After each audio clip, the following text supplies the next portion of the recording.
and the alienation that's plaguing, especially the young youth within our communities.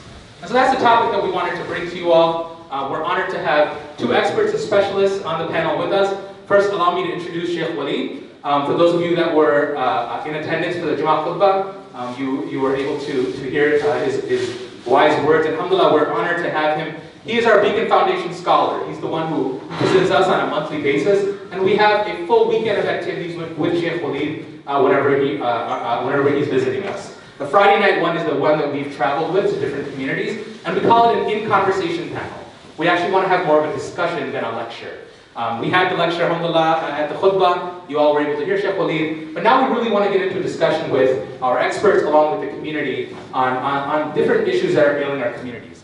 Alhamdulillah, last month we were able to visit the Unity Center and we had a talk on activism. And Imam Dawood Waleed and Shaykh Walead were both on the expert panel. So let me allow you to introduce for Shaykh Walead. He is homegrown from America. He hails from New Jersey, has a degree from Rutgers. But then he decided to take a journey overseas, alhamdulillah, and we'll get to benefit from that journey. He spent time in Syria, in Jamia al-Fath, and then he also spent time in Egypt at Jamia al-Azhar. And he also has a PhD, alhamdulillah, from Exeter in the UK. So we're honored to have him here. Locally, he now is the chaplain at Lehigh University in Pennsylvania, and he also is the director of the Sabil community. Next to Shaykh Walead, we have Dr. Shamal Haq. Alhamdulillah, Shamal is a board-certified psychiatrist. He's somebody with an expert knowledge in his field regarding mental health and any ailments that disease his patients. In addition to that, Shamal is an activist, although he will say that he's not. And he's somebody who's very active in the Muslim community.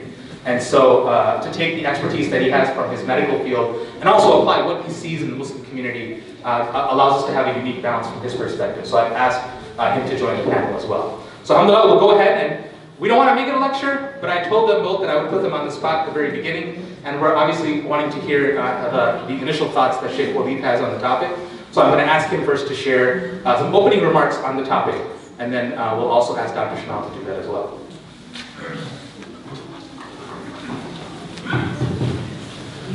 Bismillahirrahmanirrahim. Alhamdulillahi Rabbil Alameen. Allahumma salli wa sallim wa barik على سيدنا محمد وعلى آله وصحبه أجمعين وبعد. So I'm very honored and privileged to be back tonight at the Islamic Association of Greater Detroit for this, I think, very important and timely topic. And I'm just going to offer just some thoughts on it. This idea of alienation or isolation and loneliness. And it's something, I'm going to repeat something that I've heard recently from people like Dr. Shamal and others, in that the issue, if we look at it as a spiritual or mental health issue, the fact that people feel alone, they feel lonely, they don't feel like fully immersed in a type of community, then that's not just the issue of the individual. It's not a personal problem. It's actually a community problem. And perhaps even beyond community, it's an issue of the society that we live in. And, you know, when we see people do outlandish, violent, crazy acts, and the usual scapegoat is, well, they have mental health problems. You know, that's why they did that. So, you know, they're not straight mentally, and then it's a kind of a way of deflecting. What we really should be asking is, what type of society are we living in that people feel that they can go and kill other people they don't even know, that they've never met, that they don't have any really personal issue with, they don't know their names, don't know anything about them, but somehow they feel that this is something they need to do and compelled to do. That's a community society problem. That's not a problem of the individual only. And, you know, when we look at this beautiful, beautiful religion that we have, this deen that gives us these teachings, there are so many things that we can still continue to discover about the teachings of Muhammad ﷺ that show us how a beautiful community and society should look like, right? Things that we take for granted. You know, just look at the 5 prayers in the day, and how it's recommended we all come together and do them together, not just alone, even though we can do them alone. But it's a highly recommended thing that we build places like this, called the masjid, right? Comes from the word sujood, the place of sujood, the place where you will prostrate before Allah subhanahu wa ta'ala. And then even the way that we stand and line up in the prayer, right? We stand shoulder to shoulder, right? Foot to foot, on the line. We're touching each other as we're praying, when we're standing, when we're in the, we did it right now, Salat al-Isha, did it in the ruku', we did it in the sujood, even when we're sitting. There are people who go through their whole day, perhaps even weeks, and they don't have human contact like that. They don't touch anybody else. And that's not a few people, that's many, many people. And many, many people living in this country. They go to their office job, they sit in their cubicle or at their desk. They don't even get up to talk to the person that they need to work with. They send them an email, right, or a text message, or whatever communication, electronic communication. There's not even like a kind of physical communication that goes on. Even people who work in hospitals, it's something I have first-hand knowledge. The past few months that I've seen, everyone makes their notes in their chart in the computer. And the pulmonologist doesn't talk to the cardiologist, and who doesn't talk to the psychiatrist, who doesn't talk to the GP, and they're just making, am I wrong? No, yes. And they're putting their notes in the chart on the computer, and they're just reading each other's notes, but they actually don't even talk to each other. And what's even more shocking, sometimes they don't even talk to the patient. Right? Sometimes they're just looking at their chart, and looking at their x-rays, and at their CT scans and at their MRIs and making determinations without even actually looking in the eyes of the patient themselves. That's part of a larger and broader trend of the society that we're living in. And we can't just say American society, this is kind of a worldwide thing now that is happening. That we're losing our humanity. We're forgetting what it's like to be a human being. And many of you, I see the faces here, you're old enough to remember from the countries that you came from, when it was just a very normal thing to know the name of your grocer, the name of your barber, the name of the neighbor that you ride your bike past when you're going to school, and would, look out the window and see what you're doing, and if you're doing something naughty, they tell your parents. I remember days like that, and I'm not that old. So we used to have neighborhoods and communities like this. Now we have electronic checkout lines in the supermarket, and we don't talk to anybody. And even if we do talk to them, it's like, hey, what's up, hi, how are you? That's it. We don't know their names, we don't ask their names. Even in our masajid. Look around the people that you're sitting next to. How many of the names of the people around you do you know their names? Just think about it. You may know some of them, may not know some of them. But this has become sort of the normal, or the new normal, for many, many people. And our Prophet ﷺ came to teach us that every human being is a brother or sister of another human being.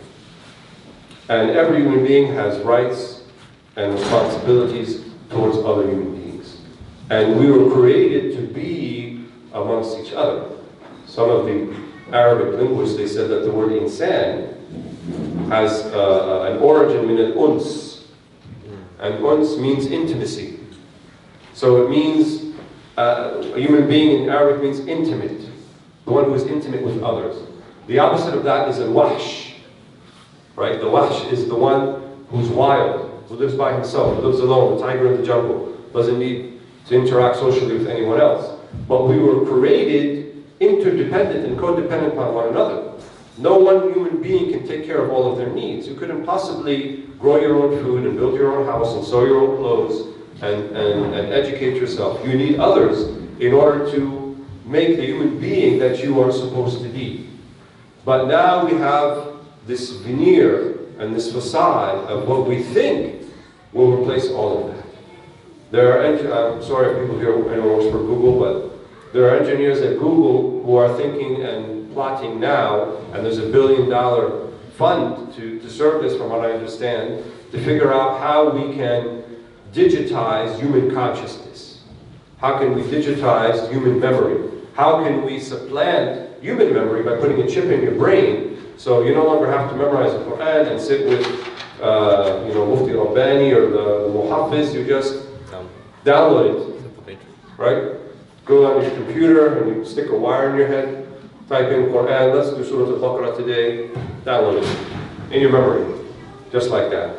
And some of you may say, well, that sounds easier and better. Why would I sit with the muhaffiz and the hafiz and, you know, he's pulling my ear and he wants me to make me know right. But that's actually who we are.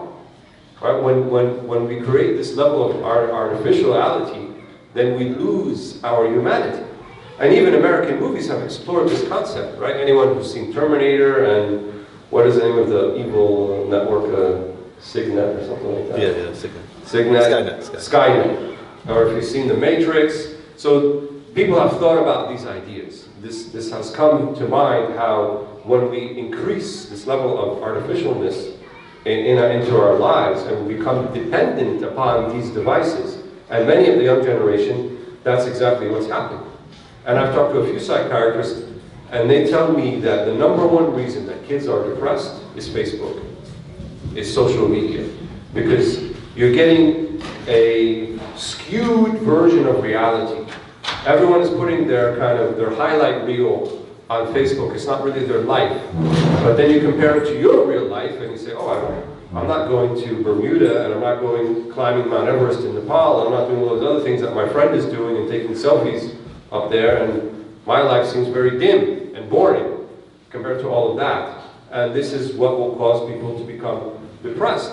Look at how traditional Muslim cities were constructed compared to this new normal. And I had the privilege of living in a place like Damascus back in the 90s when parts of the old city were still there. And if you walk in parts of the old city, and I've also seen this phenomenon in parts of Yemen and in Morocco, because it's not just a regional thing, it's kind of something taken from the meanings of the deen. You find that the houses themselves are very nondescript from the outside. The only distinguishing feature is the door itself. Otherwise, it kind of looks, one is indistinguishable from the other. And however, once you go to different houses behind the door, it's all different. So there will be people who have more means and they have nicer things inside, and people who have less means. But from the outside, you can't tell the difference. And so you have people who are of means and people who are of less means living amongst one another. The way that cities are constructed now, especially the phenomenon of the suburb, people are not aware of this, but the American suburb has very heavy racial segregation overtones in how they're constructed, especially in Detroit, specifically in Detroit. And you don't see that level of segregation as acute as you see it here. Literally, you can walk a few blocks and you see a completely different environment, from one that's a mostly black part of town to one that's a mostly white part of town. And suburbs were constructed to keep people out who are in the inner city from going to the suburbs. That's why you don't find bus lines 99% of the time going to the suburb, because they don't want the bus to go to the suburb. In New Jersey, in certain overpasses, they would construct them low enough so that the bus couldn't go underneath, so that the bus could never go to the suburb, that only cars can go. So then it's kind of a way of artificially keeping certain people out and segregating. And even the construction of the suburb itself, there's no common space. Think about the suburb that you live in, that probably 90% of us live in the suburbs. You live on a street with houses next to it, spaces in between. You can walk, but there's nothing really to see. Everything looks the same.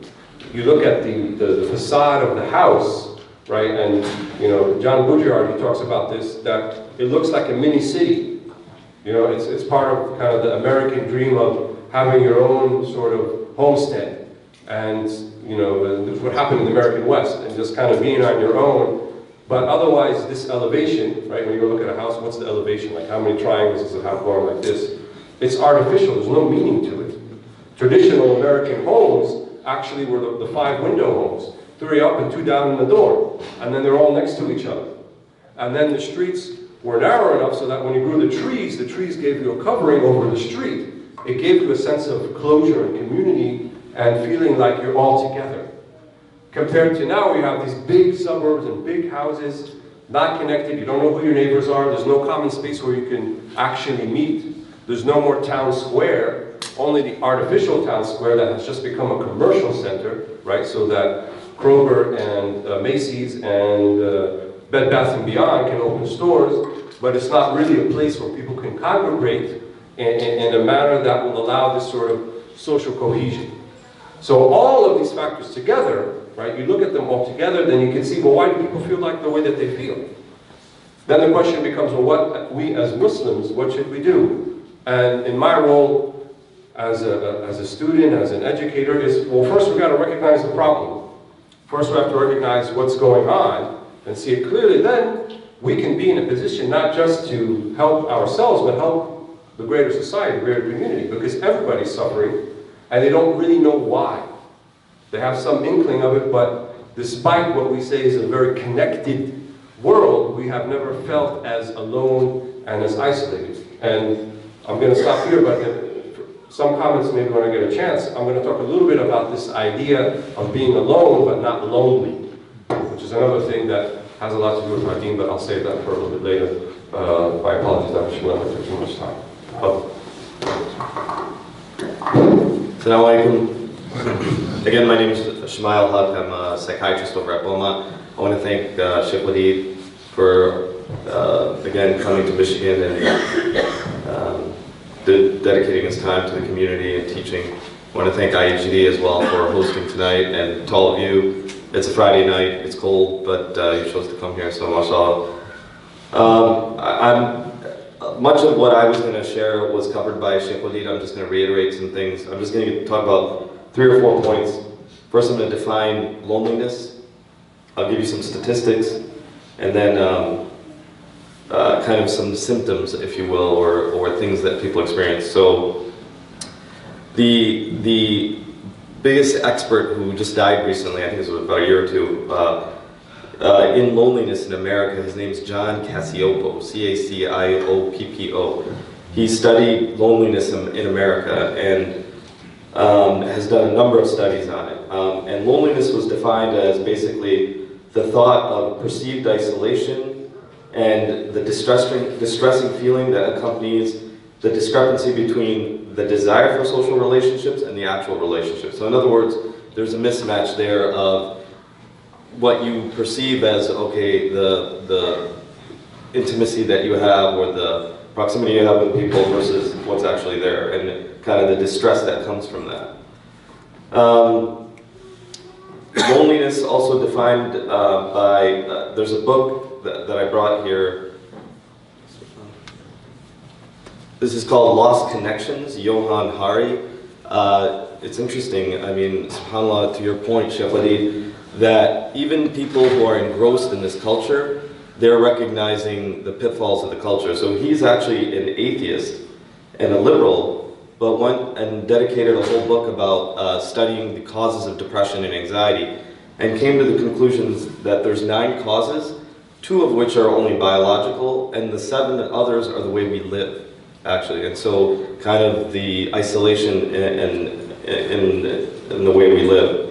So one of the quotes he has is, loneliness, which we're going to get to also in terms of vulnerability, loneliness isn't the physical absence of other people, it's the sense that you're not sharing anything that matters with anyone else. If you have lots of people around you, but you don't share anything that matters with them, you'll still feel lonely.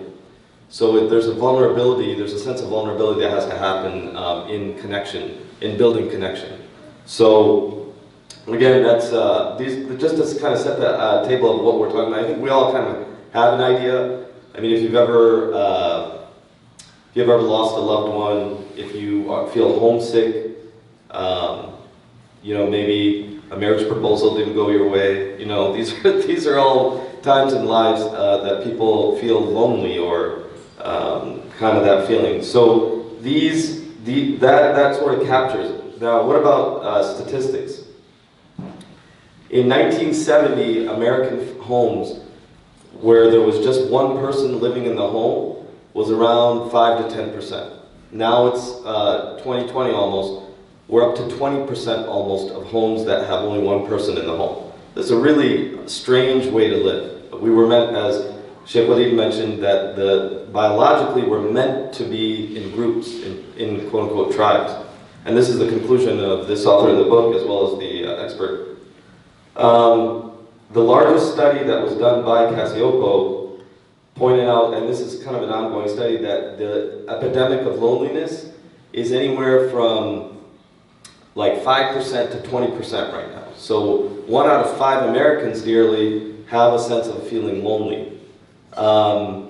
In addition, they talk about that the actual, like during the lifespan, is there any time that you felt lonely? In about 30 years ago, it was around 20%, now it's about 40%. So we're seeing these numbers go up despite you know, the ease. You can FaceTime, you can phone call, you can, there's ways that are facilitated, but for some reason, those connections are not being made as the way we would like. Then finally, I just wanted to talk about kind of mechanisms to alleviate that. And Shaykh Walead again mentioned a lot of that in terms of the communal get together. Does anybody know in America the least lonely or least depressed group in the country? What sort of ethnic group or religious group? Just if you had to hazard a guess. So the Amish.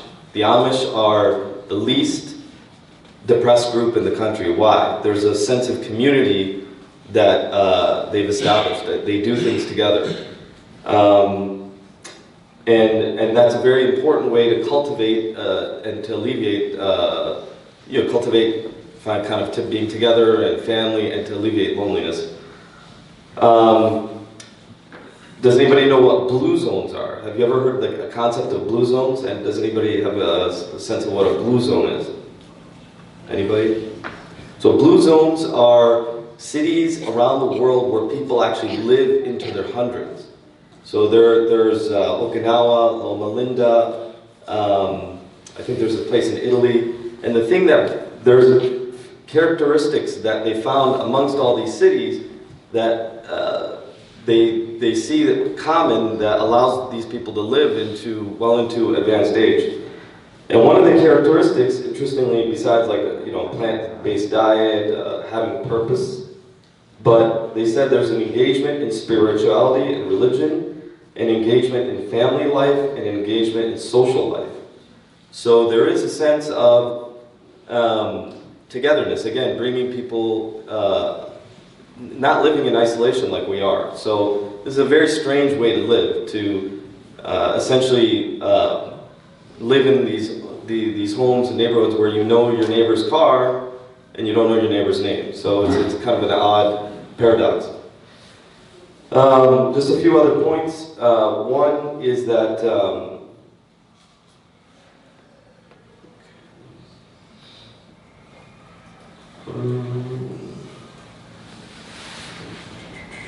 okay.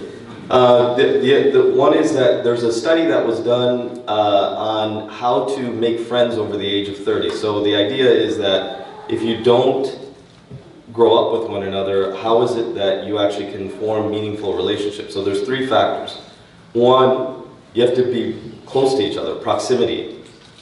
2, you have to have settings in which you let your guard down, vulnerability, which we talked about. And 3 is sometimes frequent, unplanned interactions. So there's a frequency. So again, to the prayer, fasting, Islam almost encourages a sense of you have to be together and drawn out of isolation. And it's not enough, the authors describe, both the expert and this author, that the virtual relationships cannot replace that. There has to be an exchange physically because there's some kind of connection with the souls that is happening. I mean, they don't mention this, but in my opinion, that's what it is. Metaphysically, we know that that's kind of what the reality is going on. Finally, I'll say a couple things on just the pitfalls of where loneliness can lead. It can lead to depression, which we've defined, it's up to about 7 to 10% of the population. Despair, suicidal thoughts, which unfortunately has been increasing across the board. So this is something that has to be addressed to the point where the UK actually has established a committee to address loneliness, to combat loneliness. Like this was established by Theresa May, I think was the one before. So she just established this in the UK because this is becoming an epidemic there. Similarly, in America, there are, I think one of the institutes is setting up an agency to try to address this. So this is an ongoing problem, and the way to alleviate that is we need more opportunities like this, abilities to get together and essentially form meaningful relationships. Remember, home, I like what a Bosnian author wrote. Home is when you're gone, people notice. So home is when you're gone, people notice. So we want to make homes like that, where we have interactions with our families and such that when we're gone, there's a void there, even in our community. And then, we have to work towards that, inshallah. So I think I've mentioned enough. I don't know if you wanted to ask further questions.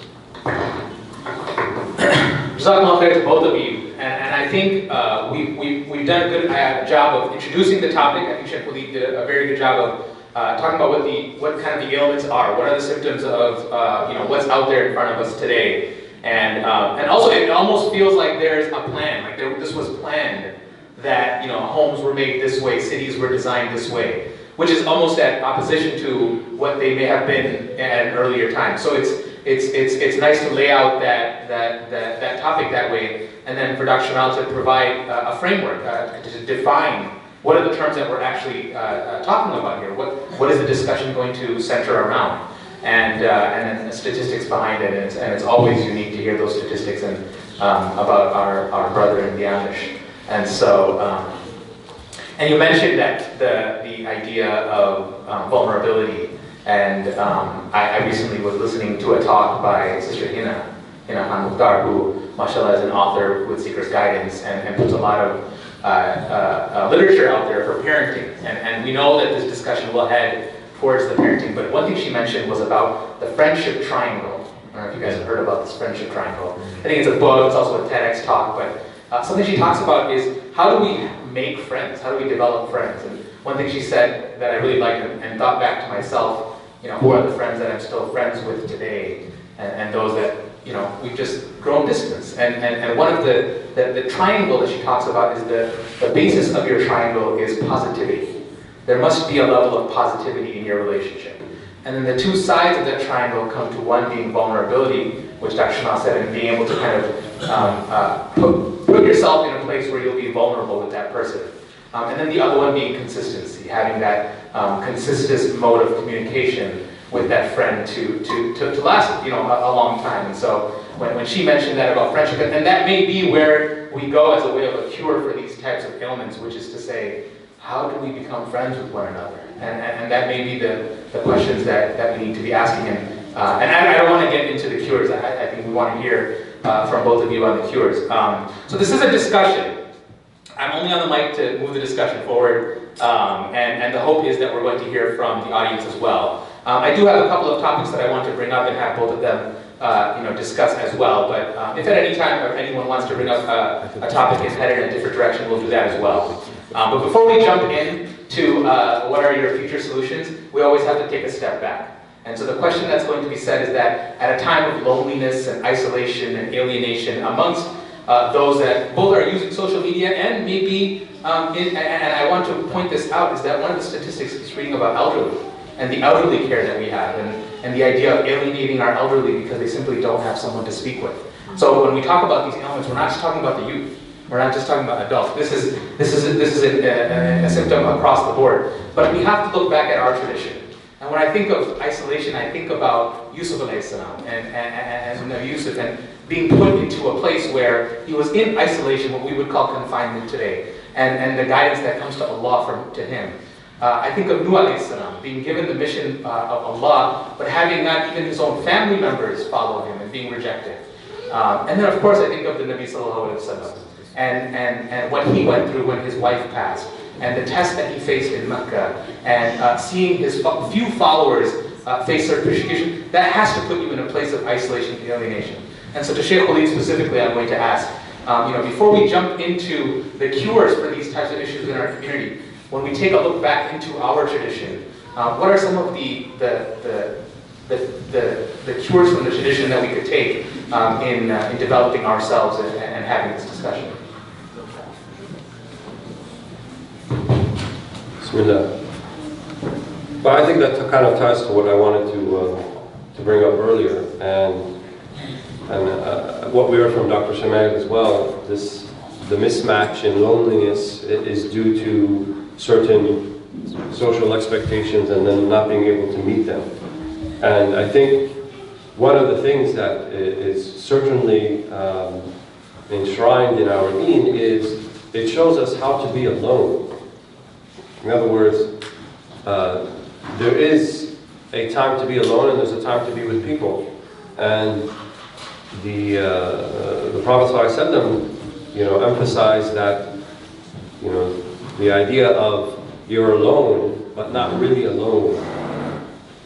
In that all of this around us, creation around us, is actually with us in a sense. And the Muslim theologians thereafter, they expanded upon this concept and they talked about something called al-ma'iyya, right? To be with Allah subhanahu wa ta'ala. La tahzan inna Allah ma'ana. Those are the words that the Prophet ﷺ in the Quran, he said to Abu Bakr as-Siddiq, right? When they were in the cave, as many of you know from the seerah, and the Quraysh were right at the foot of the cave. He said, all they have to do is look down and they'll see us. Then what did the Prophet ﷺ say to him? La tahzan, inna Allah ma'ana. Don't worry, don't grieve, Allah is with us. So the feeling that Allah is with you is essential to not feeling alone even if you are alone. And we can't talk about how we feel and the human psyche and our mood swings and our temperament unless we look at the whole big picture, as Muslims anyway. And it's kind of somewhat absurd or ridiculous to say that the human psyche is just affected by what's going on within the psyche itself, right? It's actually everything around us. And as Muslims, we believe in alim al-ghayb, right? Wa alim al-malakut. Just as there's alim al-shahada, there's alim al-malakut. There's alim al-shahada, things we can perceive. Then there's alim al-malakut, or alim al-ghayb, things that are not perceptible but nevertheless exist, and we believe them to exist. And that should inform our worldview, not just our worldview, but it should inform how we go about doing things in the world, and how we feel when we're even sitting by ourselves. We're not really by ourselves. Every single one of us right now has 10 angels around them, whether you feel it or not. There are the two who are writing down what you're saying or what you're not saying, the things you're doing or not doing. And then there are hafadha. And the hafadha are the guardian angels. All those possible car accidents we could have had while we came here, that's what they're there for. They're there to guard us, to protect us, to pray for us, to make dua for us.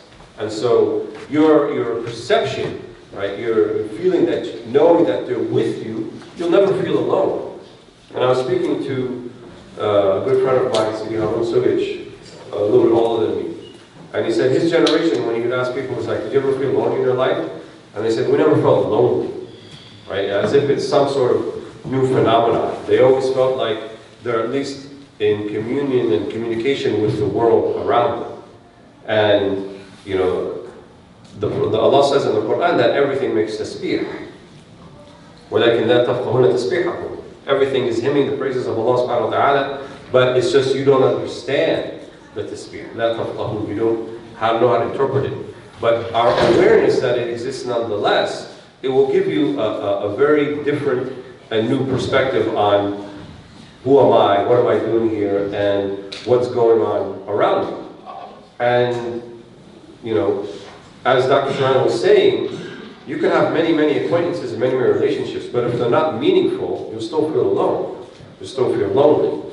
And that probably, or likely, is the crux of the problem. We may have relationships, but how meaningful are they? Right? Nowadays, when people talk about their relationships, they say, we're hanging out, we're chilling. Back in my day, we used to say, oh, let's kill some time. Right? Let's hang out. Like, time is the thing to kill. Time is the most precious thing that you have. But that's how people see it. But every moment in time is meaningful.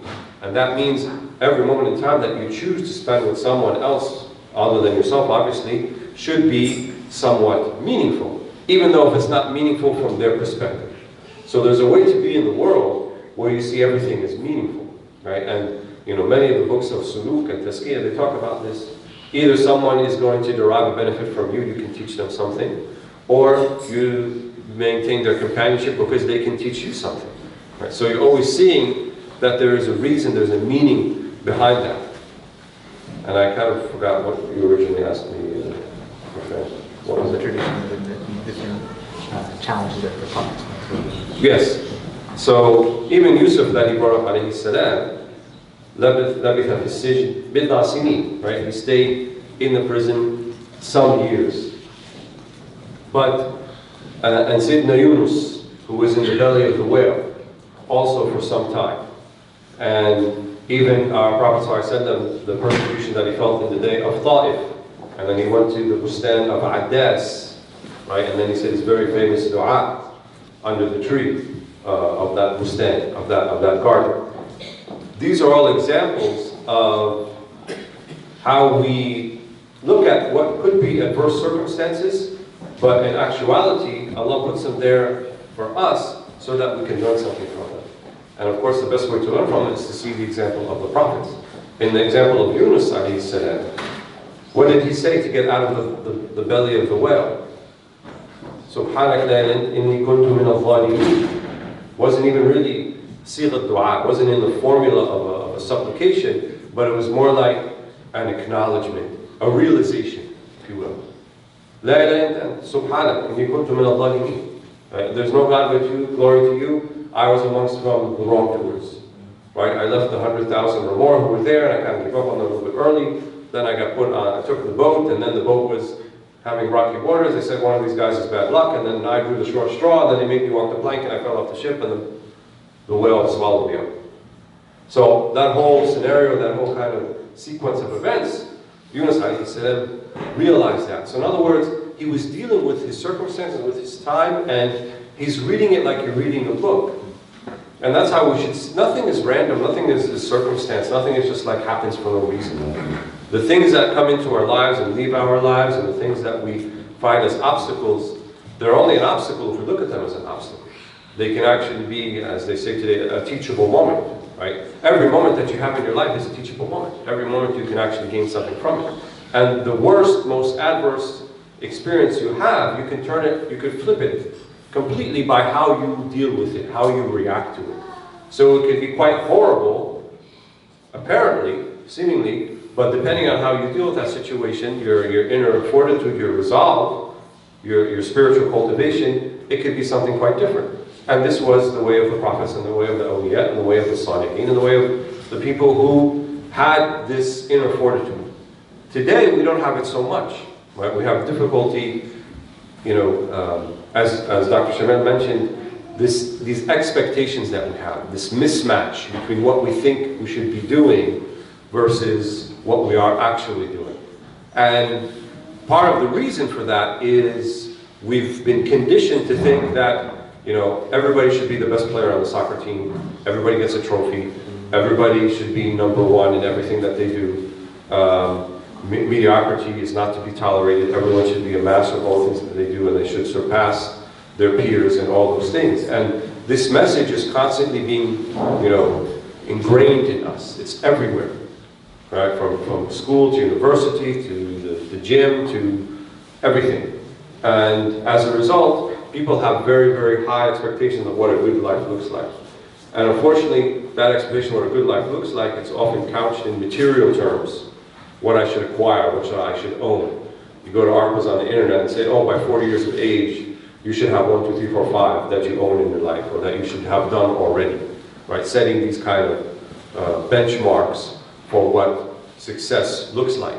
And even when we talk about success, and even this is within the Muslim community, success is like, oh, you own your own home, and you have your own car, and you have a house in the suburbs, and you're a professional, whatever that means, and you know, are able to take 2 vacations per year, one to Florida and Disney World, the other one to Mecca and Medina.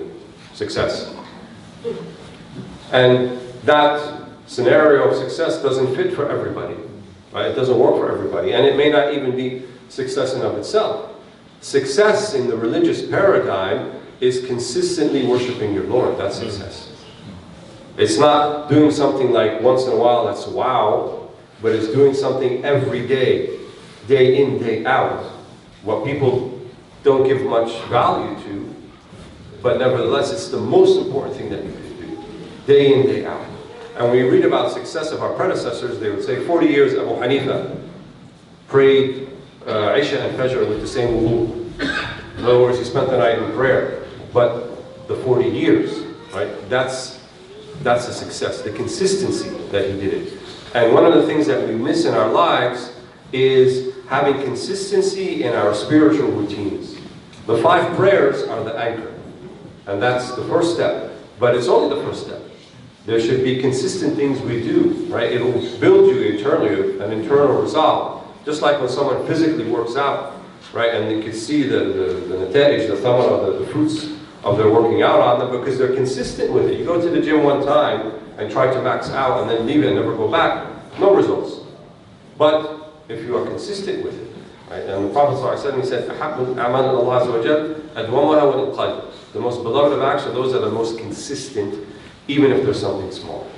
And introducing these things in our lives and doing consistently, you will see not big changes right away, but if you compare from 1 month or 1 year or 1 day to the next, you would see those changes. So there's much to say about this topic, but I think I'll kind of want to overboard a little bit. So I just wanted to add, I once went to it was a marriage training seminar or marriage enhancement seminar where they had this interesting idea of a triangle.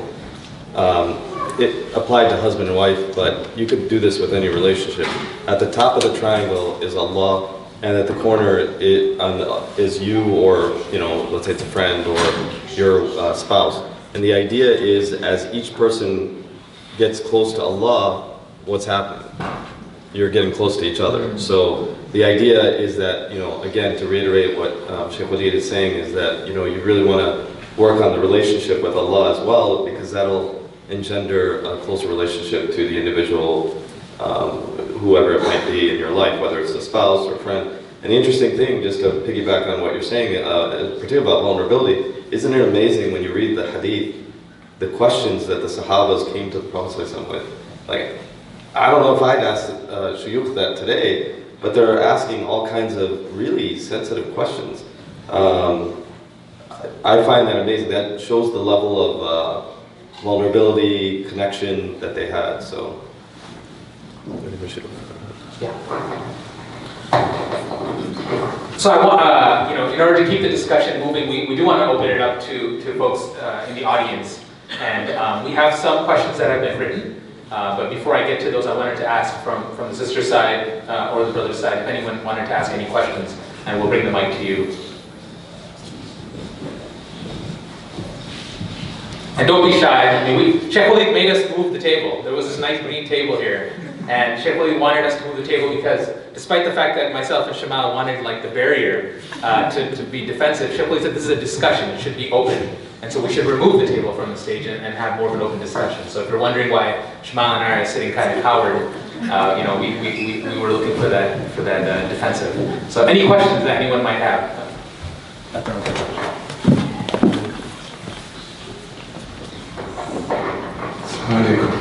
Given the fact that we are going to be living in an age where we have computers and we have social media and all these things, how do you see people coming closer? And by definition, sort of, we are programming ourselves to move further away. Do you have solutions for that? I'll just share a quick anecdote, and then I want to hear from Shaykh Walead on this. But the author of this book, he had an interview where he said that if the destination of your relationships, let's say you're on a train and the destination is based off of social media, that's the final stop, you've got a problem. But if it's a stop on the way, such that the physical relationship is one that you're actually is the final destination.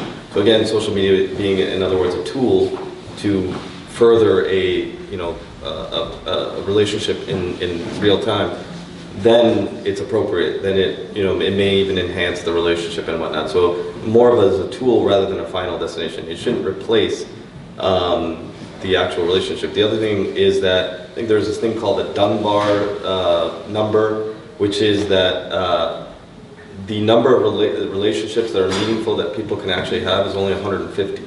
So all these thousands of friends that people have on Facebook or Twitter or whatever, there's not really, you know, and we all know this, there's not really a meaningful relationship with many of those. So there's no limit to how much you can actually form a meaningful relationship with. And it's to your point you were talking about earlier when you were younger. You know, if you ask like Mufti Rabbani or some of the folks, what was home like back in India, Pakistan, the Arab world, people will talk about home as the neighborhood, right? They'll talk about the neighbors, and that's what home is. If you ask us now what home is, it's the actual structure. So it's a very different idea. It's really interesting. So. I read a statistic recently that the average screen time that young people, I guess 25 and under or something like that, or 30 and under, is over 7 hours per day. And if you think how many waking hours do we have to begin with, that's very significant. And you know, if you look when people have free time and then they get on their phone, right? And not to call anybody out, there's probably at least a handful of you on your phone right now, as we speak. So it's become ubiquitous to the degree that it's almost become like a part of the body, an appendage. And the phantom ring. Yeah, and one thing we should be aware of is it's not an innocuous, like harmless, just a pure medium, and I can use it right or I can use it wrong. I don't agree 100% with that, because if you look at, let's look at Facebook, for example, you know, the actual algorithms, they actually hire people, like Dr. Shania, to come up with ways to get people to spend more time on the app. And one of the things that I read about last year was the like button. If you recall, Facebook didn't always have the like. You have to actually say, oh, I like this comment, right? And then they said, well, we need a way that's even faster than that people will go back and look at their Facebook status, because sometimes people are shy to comment. They'll just put a comment, they'll just read it, okay, nice. But just to hit a like. And they purposefully use the color red, right? You know, when you get your notifications, like you have like 10 likes on the last post and things like that, because that they associate with certain release of dopamine levels. In other words, there's a pleasure factor in it. And you keep going back and checking it because you want to see how many more likes did I get. So the app itself is not harmless. It's designed by people with, you know, cognitive psychiatric training so that you can keep going back to it, which I think is very sinister, right? And it's not the reason that you feel addicted to it, you keep going back to it. And it's part of a larger trend. The reason you can't eat just one Pringle is because they actually designed it so that you have to eat 10 of them, and you keep going back to it. And so it's kind of the bane of the modern world, that there are people who are just making lots of money over these things, over exploiting the worst parts, or the lowest common denominator of who we are as human beings.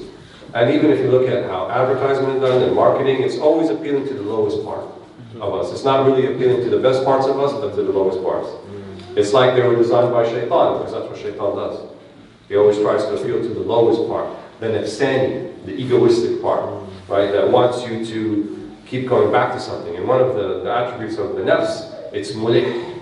It will keep pushing at you and pushing at you. And that's how advertisements work. They hit you once, twice, 3 times. You keep hearing the thing all the time. You keep getting the same junk email and it keeps telling you, and then you're like, okay, let me just check this out. It's relentless. And that's how our lower psyches or the nufus work. It's a relentless thing.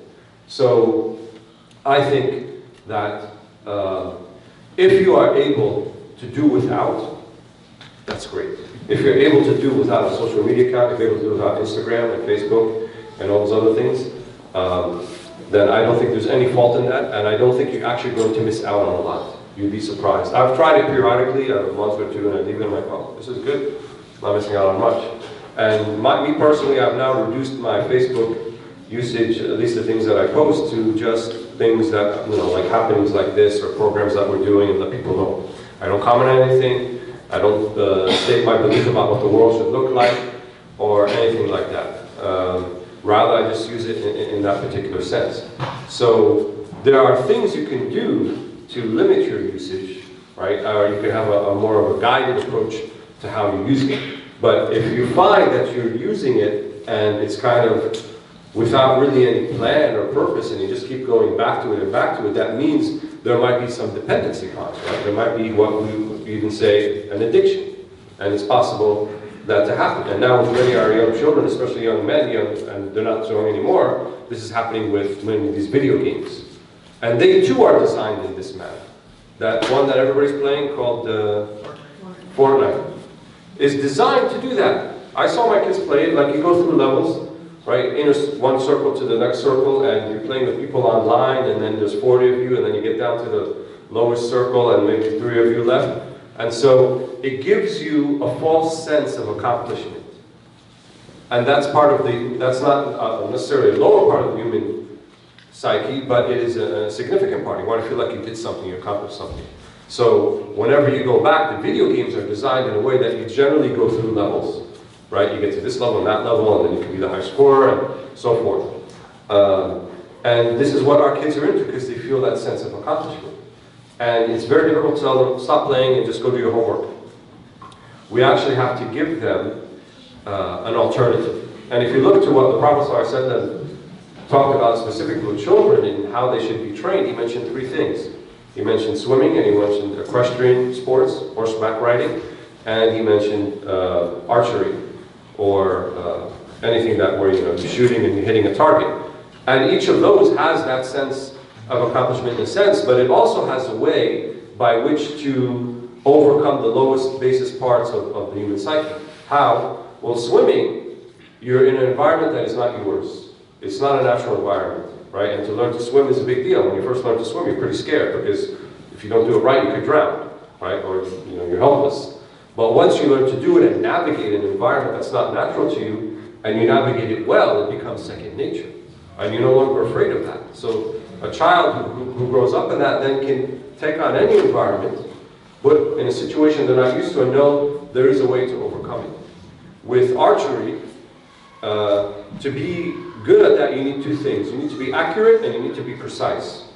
So it's not just about hitting the target, which is accuracy, but you need to be precise, which means you do it many times over. You have good groupings, as they say.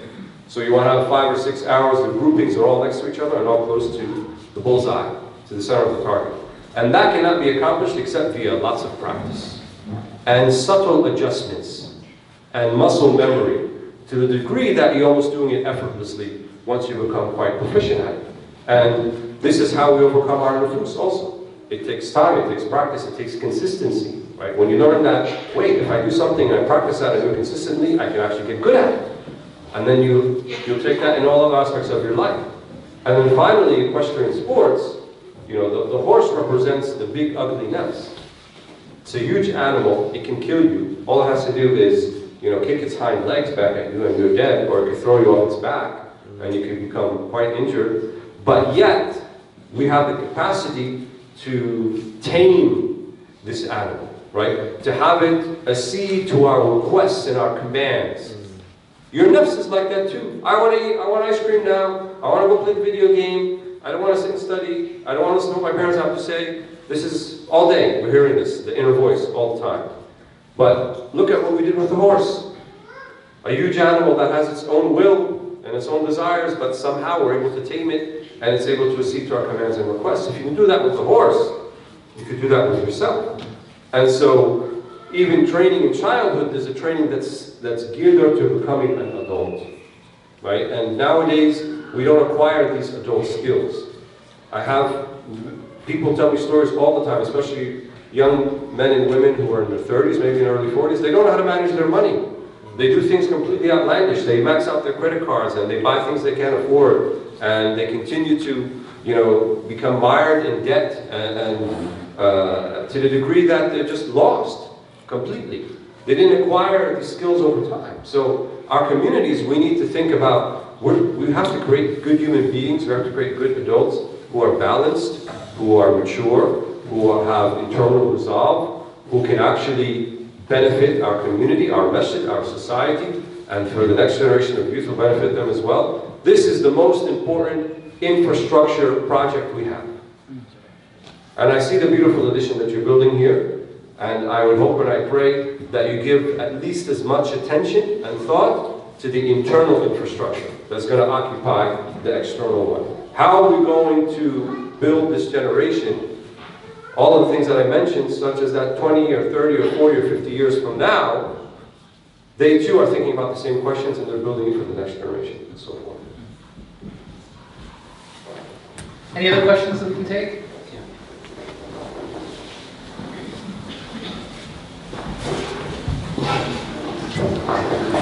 How much screen time is considered normal?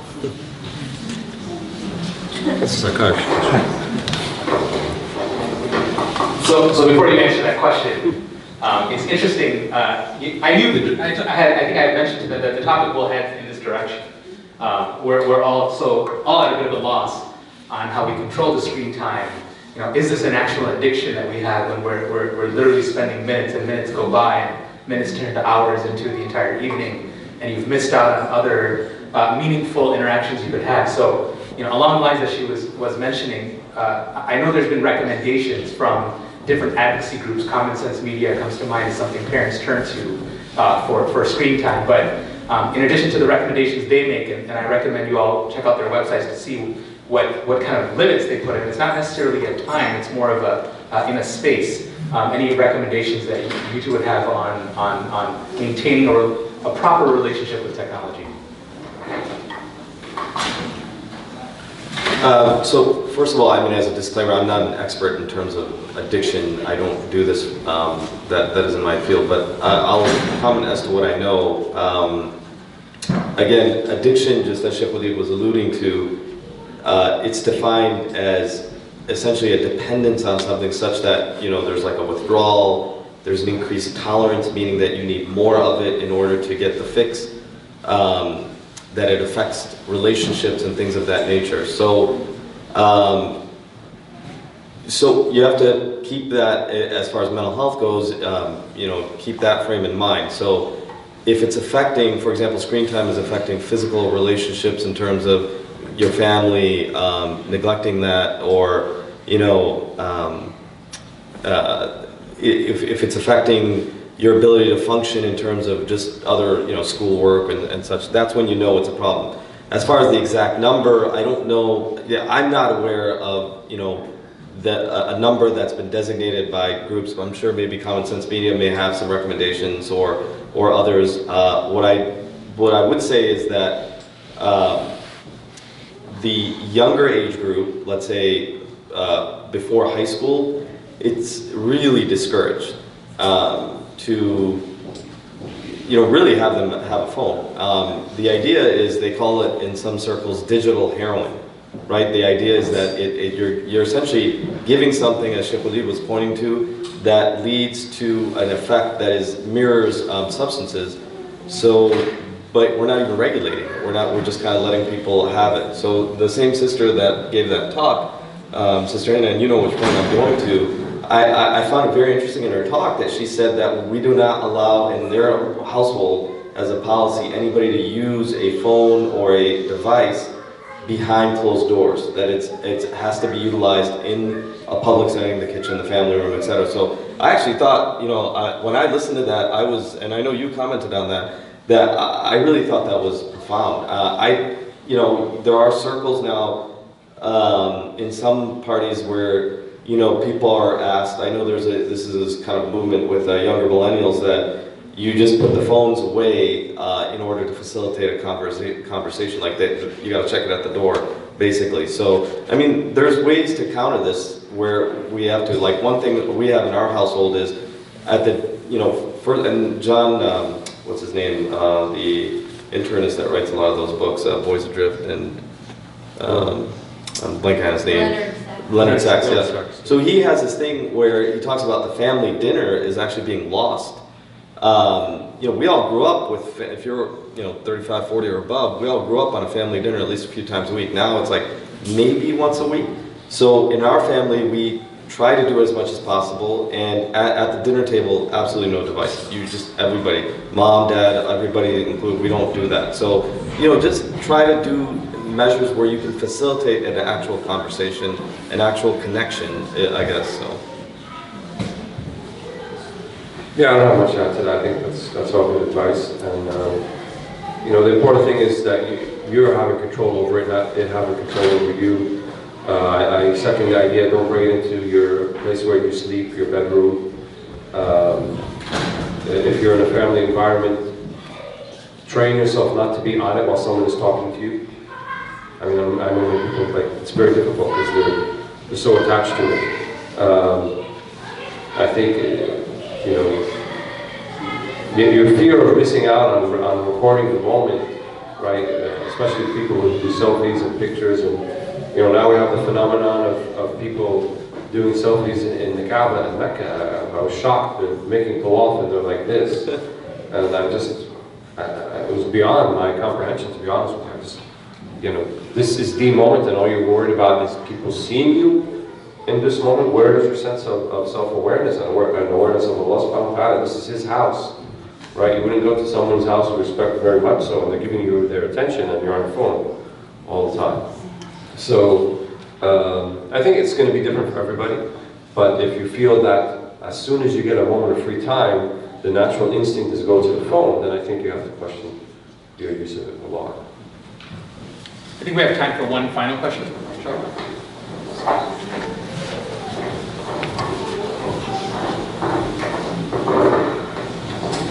So people nowadays, like as they're getting older, millennials and such, they're kind of getting to that age of looking for spouses and all of that, and so they think that their loneliness is a cause of not having that significant other.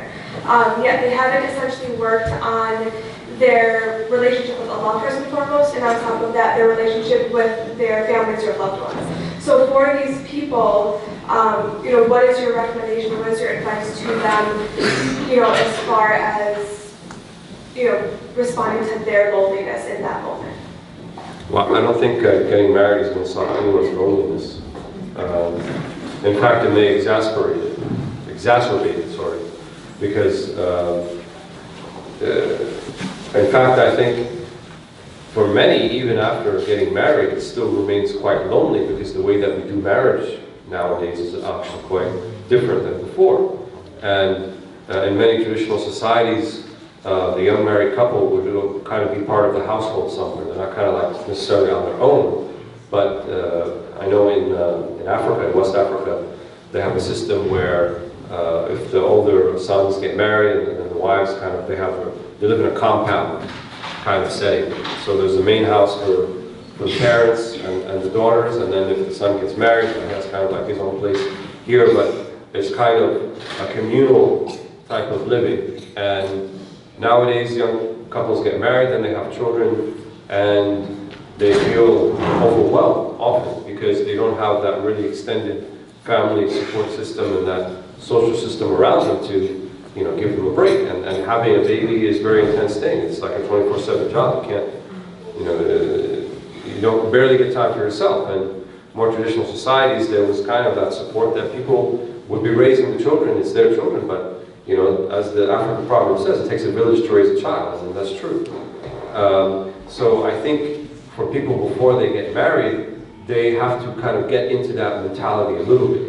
Like when you think about the person you're going to marry, or you might approach to marry, think about how is that going to fit in with your family and with your community, and how that's going to work. The very Western romantic notion of, you know, I don't know if they can still call this eloping, where you and the spouse like, honey, let's just forget the world, it's just me and you, and that's all I need, and you know, we'll take our honeymoon under the falls on Niagara, and we'll be fine, and we don't need anybody else, as long as we have each other. It's nonsense. That wears off real fast. I give it 2 or 3 days before, like, I want my mom, and why aren't you cooking dinner, and what time is it, and how many times we're going to just look in each other's eyes and we'll still get bored of it. And seriously, I mean, it's kind of I hate to burst people's bubble, but it's not reality, right? Yes, there are those moments, obviously.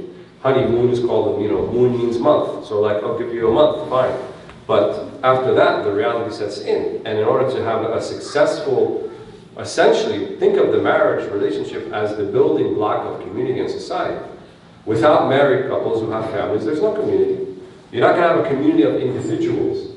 And one of the things also in society that has been ingrained, and they've talked about this phenomenon in the early 90s, when many of you were born, or even before you were born, you know, this sitcom called Friends, and Seinfeld, and others like it, where prior to that decade, the sitcoms focused around a family situation, like the Waltons and the Huxtables, right, Cosby Show. So it was like Fresh Prince, Will Smith before he was a big movie star. So it was all about how is the family functioning, right, and those family dynamics.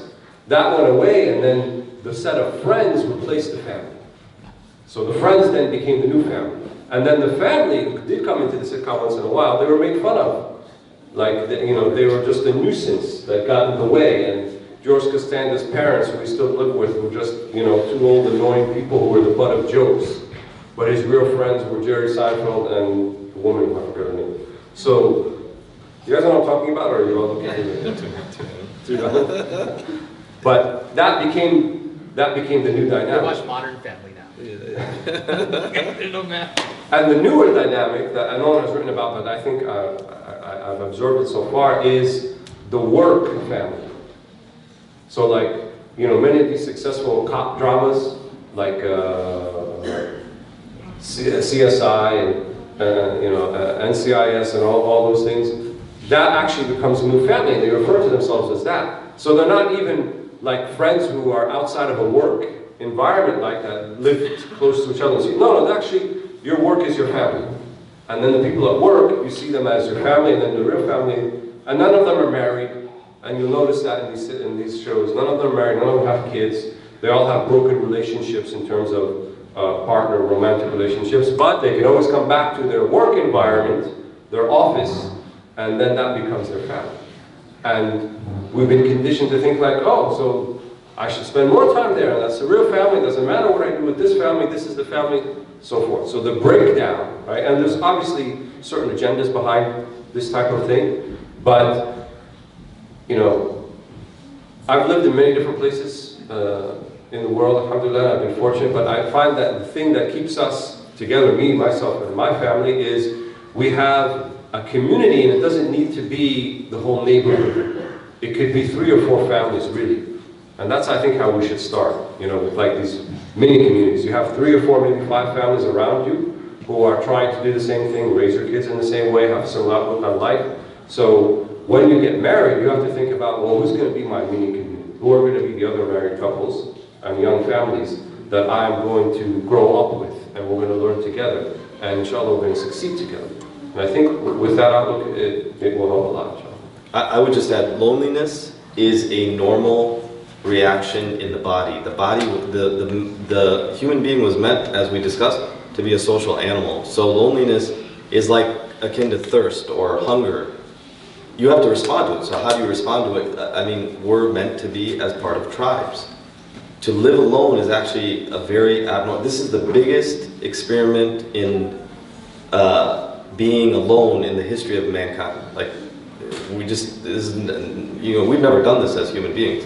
So to live like this is unusual. To feel alone is a normal response. So even when you're not married, you should be part of a tribe, your family, your community, and that the marriage just is an extension, that individual, whoever it is, the in-law, the in-laws, the spouse, is just an addition to that tribe on both ways. So, and it strengthens the 2 tribes that come together. That's the whole idea.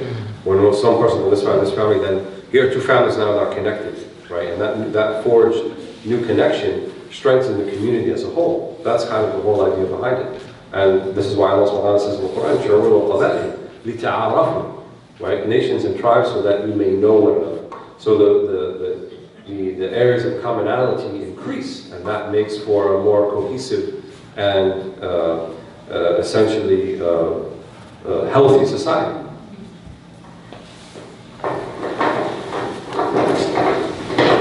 We'll close now, inshallah. Jazakumullah khair, everyone, for attending. Jazakumullah khair to our panelists. Shaykh Walead and Dr. Shamal. If there's any further questions, I'll ask that the speakers stay for an additional 5 minutes, so we'll have that after, inshallah. So, yeah, so I think what we'll do is we'll close, because I know it's getting late, and people had asked me to close by 9:30. So we're going to go ahead and close, and this is a large topic. This is not something that we're going to cover in a 1 hour period after Isha. But the hope is that this is a starter of that conversation in your homes, in your communities. One of the questions that I had that we didn't get to is, what does IHD do now based on what we've discussed? And so these are the discussions that we hope are just a starter, inshallah, tonight. I'm going to ask Shaykh Walead to close with dua for the community, for all of us, and to everyone to get home safe. Bismillahirrahmanirrahim. We ask Allah subhanahu wa ta'ala to bless His community and bless His congregation and to facilitate everything that they seek that is towards the pleasure of Allah subhanahu wa ta'ala and His Prophet sallallahu alaihi wasallam, and that every person who is seeking, who has a need tonight, that need be taken care of, that need be completely taken care of, or that Allah subhanahu wa ta'ala gives them something much better that we could not have thought of. And we ask Allah subhanahu wa ta'ala to forgive us our sins, and by the blessing of this sacred month, of the month of the birth of the Prophet sallallahu alaihi wasallam, and the sacred night, the eve of the birth of the Prophet Muhammad sallallahu alaihi wasallam, we ask Allah subhanahu wa ta'ala to remove all of our sins and to enter us into paradise. مع الأبرار والمقربين وآخر دعوانا الحمد لله رب العالمين وصلى الله على سيدنا محمد صلى الله عليه وسلم. سورة الفاتحة.